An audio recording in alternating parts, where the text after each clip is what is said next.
का आपके अपने चैनल लाइफ के सॉल्यूशन में हार्दिक स्वागत है। मैं अंजलि शुक्रवार आज आपके लिए 1 जून गंगा दशहरा के संबंध में कुछ विशेष जानकारी लेकर आई हूँ। तो हो सकता है ये जानकारी आपके लिए फलदायी हो, आपके लिए उपयोगी हो।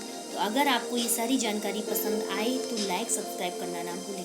संपूर्ण पूजन विधि किस प्रकार से हमें गंगा दशहरा पे पूजन करना चाहिए, अर्चन करना चाहिए और गंगा दशहरा का महत्व क्या है हमारे जीवन में और क्या क्या शुभ फल मिलते हैं, संपूर्ण जानकारी आपको इस चैनल के माध्यम से दी जाएगी।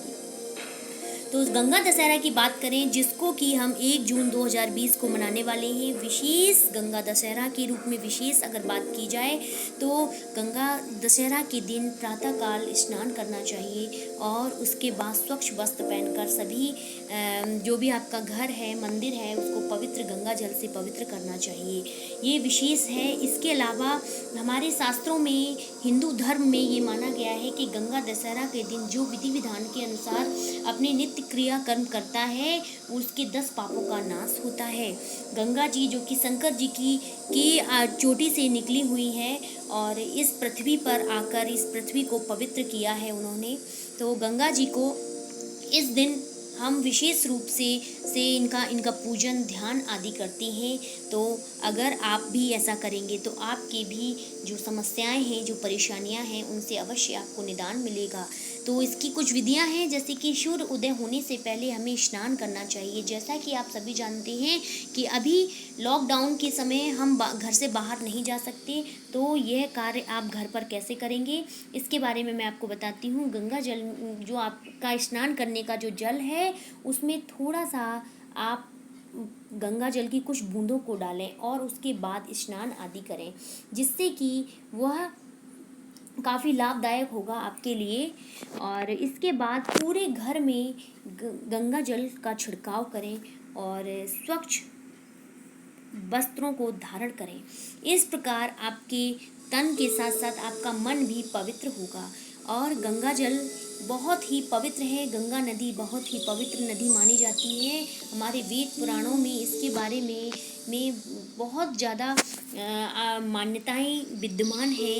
लेकिन आज जो हम बात करने जा रहे हैं वो इस पर्व के बारे में बात करने जा रहे हैं।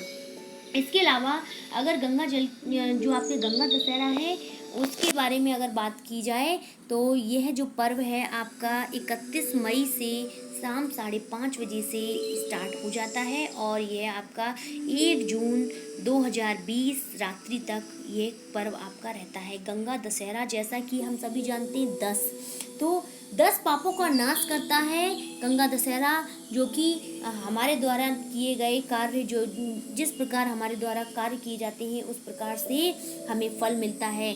तो इस पूजन विधि के संबंध में अगर बात करें तो 10 चीज़ों का बहुत महत्व है इस दिन।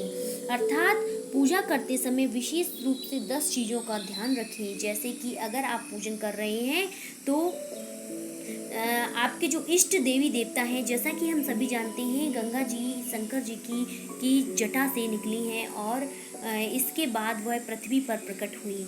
तो पूजा करते समय हमें शंकर जी का ध्यान करना चाहिए और जो भी आप फूल, फल, दीप, दही जो भी आप उनको अर्पित कर रहे हैं, आपके जो इष्ट देवी देवता हैं उनकी क्वांटिटी आप 10 रख सकते हैं।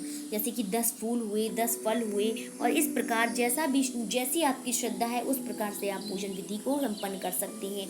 इसके अलावा विशेष दान की अगर बात की जाए तो विशेष दान में जैसे कि हाथ से किया जाने वाला पंखा, जो कि गर्मियों में बहुत उपयोगी होता है, और इसके अलावा मिट्टी का बर्तन, अर्थात ऐसा बर्तन जिसमें पानी को भर कर रखा जाए। जो पीने वाला पानी होता है वो जब ठंडा होता है तो हमारे मन को, हमारी आत्मा को शीतलता प्रदान करता है। तो इसलिए मिट्टी के बर्तन का भी विशेष महत्व है दान की दृष्टि से गंगा दशहरा में। इसके अलावा सत्तू भी आप दान कर सकते हैं। तो ये कुछ विशेष जानकारी रही आपके लिए और माता की कृपा से रुके हुए कार्य आपके सभी संपन्न होंगे। तो इस पर्व को घर में ही मनाएं। और भी अगर कोई जानकारी आपको चाहिए तो प्लीज़ कमेंट बॉक्स में ज़रूर डालें और अगर चैनल पसंद आया हो तो लाइक और सब्सक्राइब करना ना भूलें। Thank you so much.